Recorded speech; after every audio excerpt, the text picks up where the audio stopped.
नमस्कार के TV news में आपका स्वागत है। मैं हूं स्तुति और आइए एक नजर डालते हैं शहर की प्रमुख सुर्खियों पर। ज्ञानवापी मामले में कोर्ट ने 9 घंटे बहस सुनने के बाद बुधवार की दी तारीख।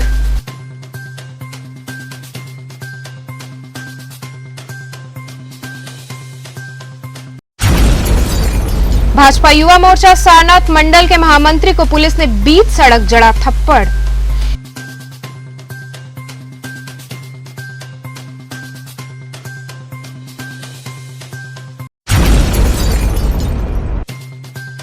एक जनरल स्टोर से पुलिसकर्मी द्वारा परफ्यूम चोरी कर उसे दुकानदार को वापस कर पैसे लेने का वीडियो हुआ वायरल।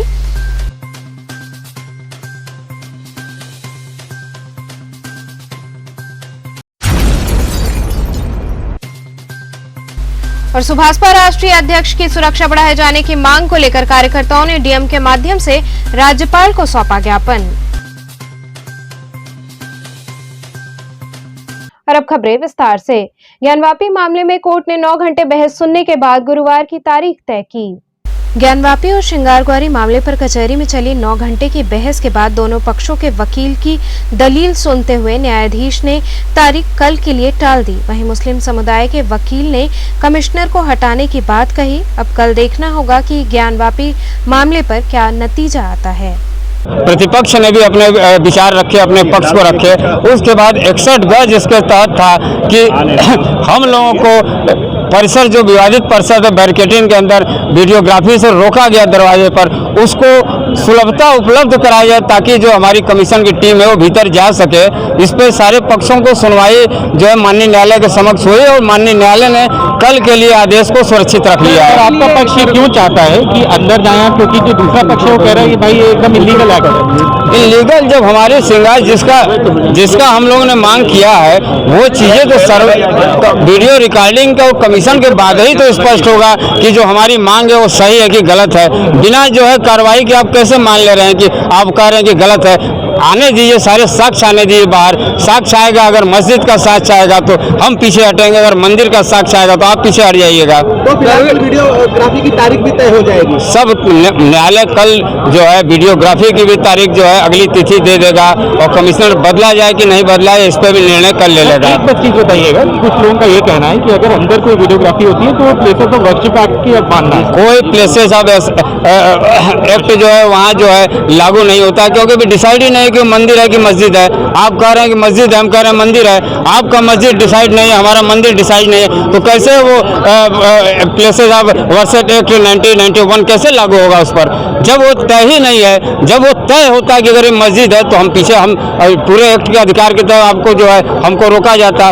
लेकिन जब तय नहीं है कि मस्जिद है कि मंदिर है तो एक्ट कैसे ये न्यायालय को पहले निर्णय तो लेने दीजिए कि ये मंदिर है कि मस्जिद है, फिर आपका एक्ट लागू होगा उस पर। मुस्लिम पक्ष की तरफ से क्या दलीलें रखी गई आज?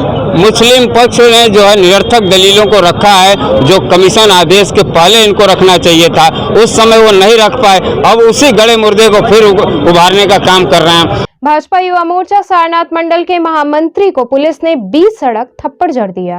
भाजपा युवा मोर्चा सारनाथ मंडल के महामंत्री को बीच सड़क पुलिस ने थप्पड़ जड़ दिया। आरोप है कि कार सवार पुलिस वालों ने पहले गाड़ी ठोकी। वहीं कार्यकर्ताओं में इस घटना को लेकर रोष है। घटना चेतगंज थाना क्षेत्र की है। इस घटना से गुस्साए कार्यकर्ता चेतगंज थाने के भीतर धरने पर बैठ गए। कार्यकर्ताओं की मांग है कि थप्पड़ मारने वाले खाकी धारियों को पकड़ा जाए। जिंदाबाद जिंदाबाद जिंदाबाद हेलो करना गलत युवा मोर्चा से रोका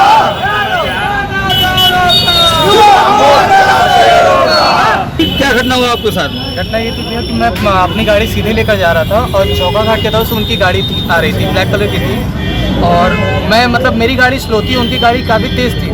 मेरी गाड़ी आगे निकल चुकी थी और वो ओवरटेक करके गाड़ी काट के निकलना चाह रहे थे और जगह काफ़ी छोटा था। और उन्होंने क्या किया, ओवरटेक किया और मेरी गाड़ी के बीचों बीच एकदम आके उनकी गाड़ी फंसी और आगे का उनका बोनट निकल गया।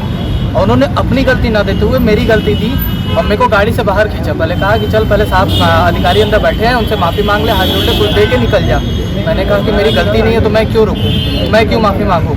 तो उसके बाद जो वहाँ उन्हीं के साथ एक और था, कांस्टेबल था, कि वर्दी में था लेकिन नेम प्लेट उसका नहीं था।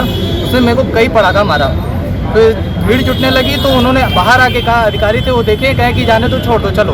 अंदर जाने लगा, गाड़ी में बैठने लगा। मैं अपना मोबाइल निकाला, उसका ड्राइवर बाहर आके वर्दी में था, वो भी बाहर आके मेरा मोबाइल छीनने लगा, कह रहा मोबाइल दे मुझे, मोबाइल दे। ये घटना कहाँ पर हुआ है? ये तेलियाबाग चौरा माता मंदिर के पास। और उसके बाद जब मैं मोबाइल नहीं दिया तो उसके बाद जो जिसने मुझे मारा तो वो दोबारा से बाहर आया है और मेरा बाल खींचकर काफ़ी तेजी में मुझे 2-3 पड़ा का दोबारा से मारा। आप भारतीय जनता पार्टी क्या है? मैं युवा मोर्चा मंडल महामंत्री हूँ सारनाथ से। एक जनरल स्टोर से पुलिसकर्मी द्वारा परफ्यूम चोरी कर उसे दुकानदार को वापस कर पैसे लेने का वीडियो वायरल हो रहा है। पवित्र खाकी में भी ऐसे लोग होते हैं, देखकर पैरों तले जमीन खिसक गई। घटना लंका थाना क्षेत्र के नगवा स्थित प्रताप होटल के पास एक जनरल स्टोर की है। दुकानदार के अनुसार करीब 11 बजे पुलिसकर्मी आए और चोरी से एक परफ्यूम निकालकर अपने पॉकेट में रख लिया। फिर उसी परफ्यूम को वापस करके दुकानदार से 200 रुपए ले लिए। बताया कि चौकी इंचार्ज ने बदलने के लिए दिया है। दुकानदार तब बहुत चक्का रह गया जब उसने सीसीटीवी फुटेज देखी। फिलहाल ये वीडियो तेजी से वायरल हो रहा है। हालांकि इस वायरल वीडियो की पुष्टि केटीवी चैनल नहीं करता है।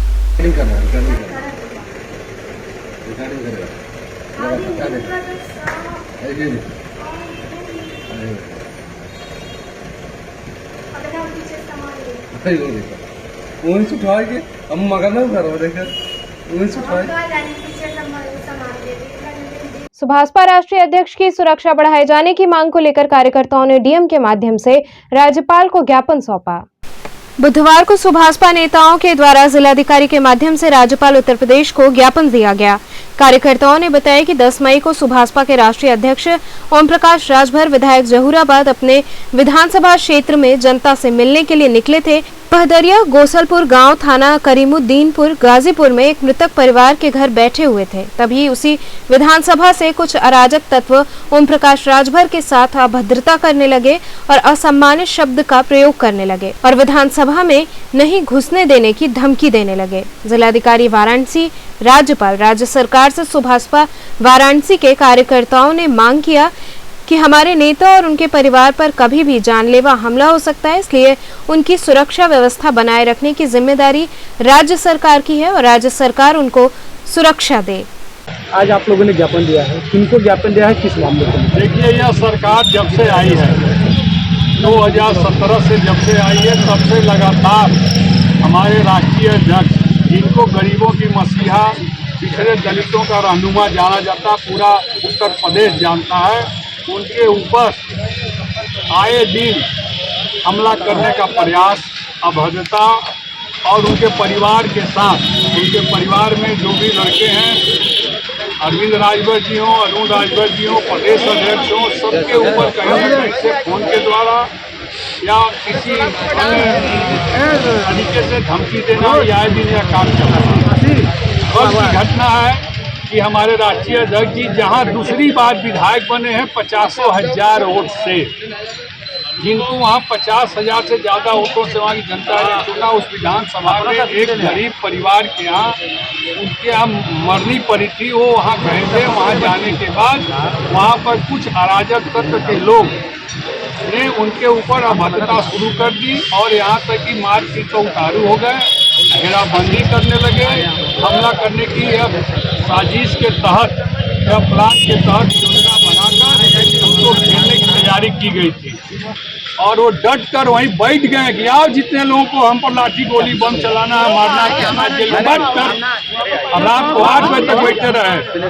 पूरी पुलिस महकमा लखनऊ से लेकर और गाजीपुर तक हिल गई, सबने निवेदन किया, तब मुकदमा लिखाया और मुकदमा लिखने में 10 घंटा लगाया गया, जबकि साक्षात सब कुछ वहाँ दिखाई दे रहा था। उसके बाद भी मुकदमा लिखने में हिला हवाली किया गया। लेकिन अभी हमें पता चला है कि मुकदमा तो उन लोगों पर हुआ जिन्होंने ये गलत काम किया, लेकिन उल्टा इनके ऊपर भी मुकदमा शायद हुआ है। मैं अभी पूरी नहीं, लेकिन हमने किसी न्यूज पर देखा है।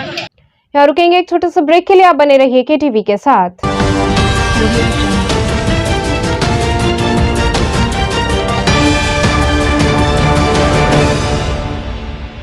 खबरों से जुड़े रहने के लिए हमारे चैनल केटीवी वाराणसी को सब्सक्राइब करें और लेटेस्ट अपडेट्स के लिए बेल आइकन को प्रेस करें।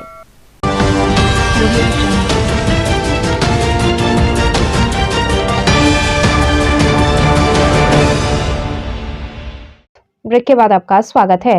हरिश्चंद्र पीजी कॉलेज के छात्र संघ चुनाव में 2 प्रत्याशियों का पर्चा रद्द हो गया। आगामी 16 मई को होने वाले हरिश्चंद्र पीजी कॉलेज के चुनाव को देखते हुए जांच कमेटी द्वारा 2 छात्र नेताओं का चुनाव रद्द किया गया। जहां एक तरफ काफी गहमा-गहमी महाविद्यालय में चल रही है, तो वहीं दोनों छात्रों का चुनाव रद्द होने से आरोप प्रत्यारोप चल रहा है।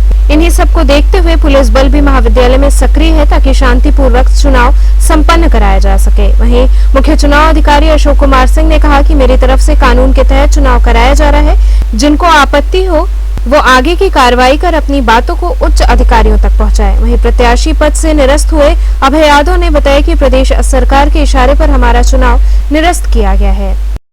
यहाँ पर चुनाव संपन्न होने वाला है, अभी निरस्त भी हुआ है, क्या है? कल निरस्त हुआ है एक पेपर अभय यादव का। उनके खिलाफ कोतवाली में एक मुकदमा, जब उत्तर प्रदेश सरकार का चुनाव हो रहा था तो उस समय वो कुछ कंबल उम्बल बांटने का, कोविड प्रोटोकॉल का पालन न करने तथा महामारी एक्ट का उल्लंघन किए थे, जिसमें उन पर 4 धाराओं के साथ मुकदमा लगा है। 4 सीटेड है, कोर्ट में मुकदमा है, जिसके आधार पर लिंग दोष समिति की जो संस्तुति है उसमें स्पष्ट है कि कोई भी छात्र अगर किसी अभियोग उसके ऊपर सिद्ध है तो वो चुनाव नहीं लड़ सकता, जिसके आधार पर लिंग दोष की संस्तुतियों के आधार पर तथा कार्यालय कोतवाली के निर्णय के आधार पर जो उनका डिसीजन है मुकदमे का जो दिए हैं, रिपोर्ट के आधार पर खास करके कहिए, हमने उनका पर्चा निरस्त किया है। सर, उनका तो अभय जी का कहना है कि हमें कभी कोई सूचना भी नहीं दी गई और नहीं, 4 सीटेड है मुकदमा, उनको सूचना मिली है, बाकायदे कोर्ट में उस पर इन्वेस्टिगेशन अफसर की रिपोर्ट भी आई, जांच हुई और उसके आधार पर 4 मुकदमे धाराओं के आधार पर मुकदमा उन पर लगाया गया है। तो चुनाव की क्या प्रतिक्रिया चल रही है? प्रतिक्रिया नहीं, हम अपना काम हम कर रहे हैं। अगर उनको आपत्ति लगता है तो अपना आगे की कार्रवाई कर सकते हैं। हम नियम कानून से लिंग दोष की संस्तुतियाँ जो हैं उसके आधार पर चुनाव करा रहे हैं। अगर किसी को आपत्ति है तो आगे जा कर के अपना रास्ता देख सकता है कि क्या हो सकता है क्या नहीं हो सकता। मेरे तरफ से सब सही है। चौक थाने की पुलिस ने 3 शातिर चोरों को गिरफ्तार कर लिया। प्रभारी निरीक्षक थाना चौक कमिश्नरेट वाराणसी शिवाकांत मिश्र की टीम द्वारा अंतर जनपदीय चोरी करने, लूट करने वाले गैंग के 3 शातिर अभियुक्तों को बेनियाबाग के पास से गिरफ्तार कर लिया गया। उनके कब्जे से चोरी के 18,000 रुपए नगद व 1100 ग्राम गांजा बरामद किया गया है। अभियुक्तों के विरुद्ध अग्रिम विधिक कार्रवाई की जा रही है। ये 3 अभियुक्त गिरफ्तार हुए हैं। ये हमारे चौक थाना क्षेत्र में 9 मई को लगभग दोपहर के समय सूबेदार गुप्ता धीमा चंदौली के रहने वाले थे। इनका 22,500 रुपये की लूट हो गई थी। इस केस के अनावरण हेतु एसीपी जो है दशाश्वमेध श्री अवधेश पांडे के निर्देशन और जो है एसएचओ चौक के नेतृत्व में एक टीम का गठन किया गया था। इस टीम ने एक सफलता अर्जित की है, जिस गैंग के जो 4 सदस्यों में से 3 सदस्यों को इन्होंने गिरफ्तार किया है और इनके कब्जे से लूटी गई धनराशि 18,100 रुपये भी बरामद किया है। और इसमें से अभी एक अभियुक्त फरार है।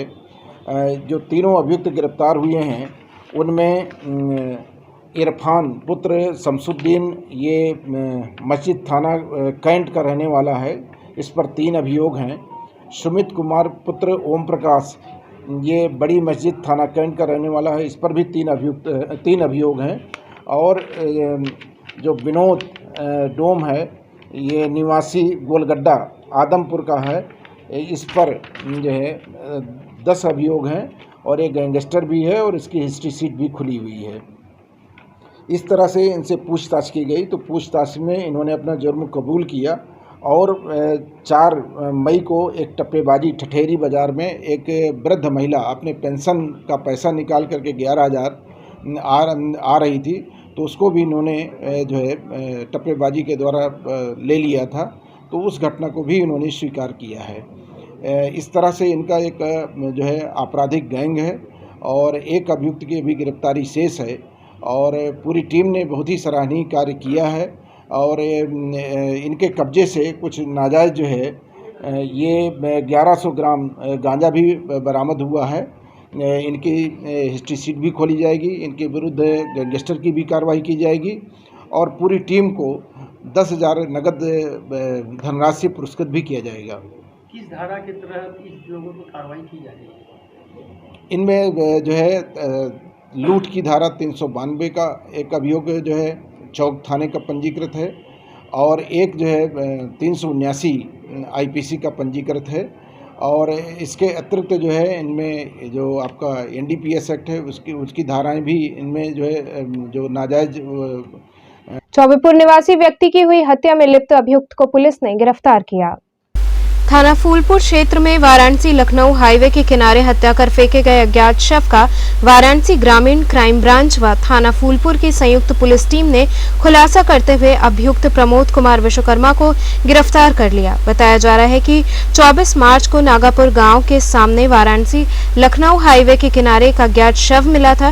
शिनाख्त के पश्चात नंदकिशोर गुप्ता निवासी चौबेपुर जनपद वाराणसी के रूप में पहचान की गई थी। मृतक के पुत्र द्वारा अपने पिता की हत्या के संदर्भ में लिखित तहरीर दी गई थी। इसी क्रम में थाना फूलपुर क्राइम ब्रांच व सर्विलांस टीम द्वारा हत्या का सफल अनावरण करते हुए प्रकाश में आए अभियुक्त को गिरफ्तार कर लिया गया। पूछताछ के दौरान उसकी निशानदेही पर एक अदद आला कत्ल बसूला, एक अदद शर्ट और पैंट को बरामद किया गया है। पद्म विभूषण पंडित शिव कुमार शर्मा की याद में श्रद्धांजलि सभा आयोजित हुई। पद्म विभूषण पंडित शिव कुमार जी की याद में एक श्रद्धांजलि सभा पद्मश्री पंडित शिवनाथ मिश्र के आवास पर आयोजित की गई। पंडित शिवनाथ मिश्र ने बताया कि पंडित शिव कुमार शर्मा जी का जाना दुखद है। पंडित शिव कुमार शर्मा ने संतूर जैसे वाद्य को एक नई ऊंचाई प्रदान किया। काशी संगीत परंपरा से भी पंडित शिव कुमार शर्मा जी का गहरा रिश्ता रहा है। इस अवसर पर सितार वादक पंडित देवव्रत मिश्र, तबला वादक पंडित धनीराम मिश्र, कृष्णा मिश्र के साथ कई शिष्यगण मौजूद होकर 2 मिनट का मौन रखते हुए श्रद्धांजलि अर्पित की। आज श्रद्धांजलि सभा किसको दे रहे हो, कितनी क्षति हुई है संगीत जगत में? आज पंडित शिव कुमार शर्मा जी का देहांत हो गया है और हम सभी कलाकार लोग उनको अपना श्रद्धांजलि प्रस्तुत करते हैं और ऐसा कलाकार शायद ही अब पैदा हो, हमको ऐसा उम्मीद है कि आगे आने वाली पीढ़ी में इनका नाम अमर रहेगा और लोग इनको याद करेंगे। ऐसा संतूर वादक जिन्होंने पूरा भारत और भारत के अलावा विदेशों में भी अपना कार्यक्रम प्रस्तुत किया। पहले वो शुरू में तबला भी बजाते थे। इनके पिताजी जो थे हमारे परनाना बड़े रामदास जी के शिष्य थे। तो हम लोगों का संबंध जो है इनका बनारस घराने से जुड़ा हुआ था। वो अक्सर बनारस में आते थे, यहाँ संकट मोचन प्रोग्राम, नागी नाटक मंडली में अपना अक्सर वो कार्यक्रम मतलब साल में 2-3 बार उनका कार्यक्रम यहाँ होता था। उनके बहुत शिष्य लोग भी विदेशों में हैं, यहाँ पर भी हैं। तो गुरुजी इतने नामचीन को देखते हुए सरकार से कुछ मांग करेंगे इनके लिए? सरकार को मांग करेंगे कि इनको भारत रत्न मिले और क्योंकि ऐसा कलाकार शायद पैदा हो। गुरुजी कलाकारों के लिए कोई जगह भी स्थानिक होना चाहिए। हाँ, इनके लिए मतलब स्कूल खुले, ऐसा कुछ हो जिसमें संतूर लोग सीखें और संतूर जो है वो ख़त्म न हो, वो उसमें कलाकार लोगों को प्रोत्साहित हो और उसमें हम चाहते हैं कि बनारस में ऐसा स्कूल कोई खुले। तरह का कार्यक्रम संपन्न हुआ यहाँ पर, किस तरह की श्रद्धांजलि दी गई?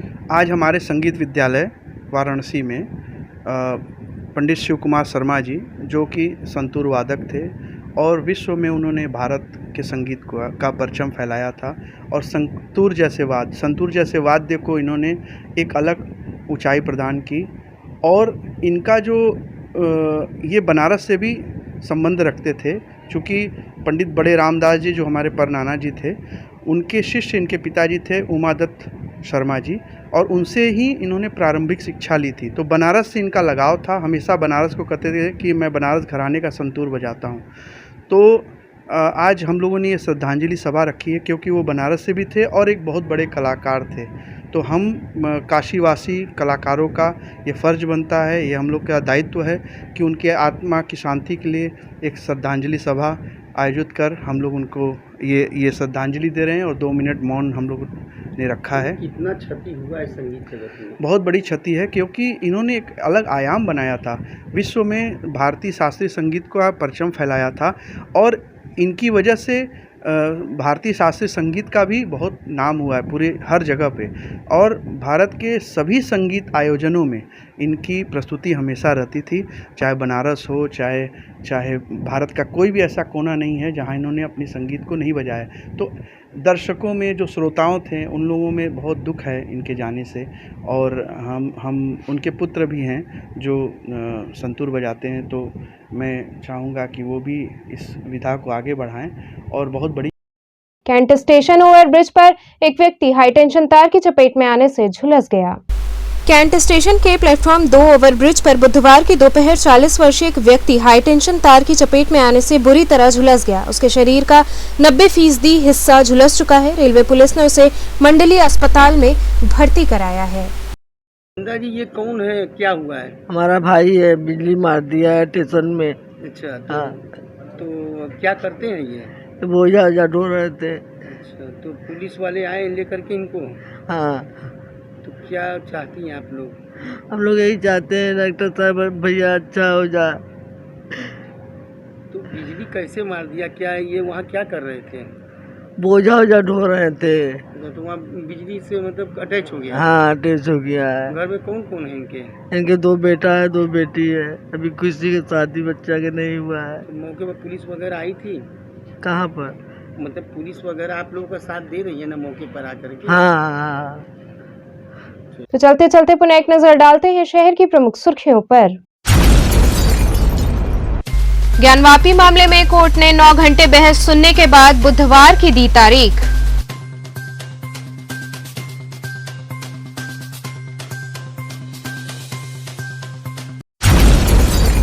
भाजपा युवा मोर्चा सारनाथ मंडल के महामंत्री को पुलिस ने बीच सड़क जड़ा थप्पड़।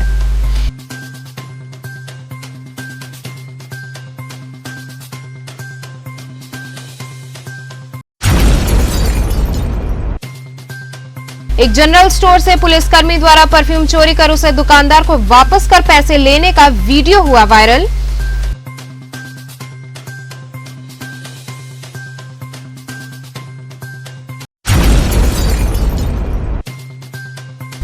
और सुभाषपा राष्ट्रीय अध्यक्ष की सुरक्षा बढ़ाए जाने की मांग को लेकर कार्यकर्ताओं ने डीएम के माध्यम से राज्यपाल को सौंपा ज्ञापन। तो थे आज के समाचार, कल फिर होगी मुलाकात, तब तक के लिए नमस्कार।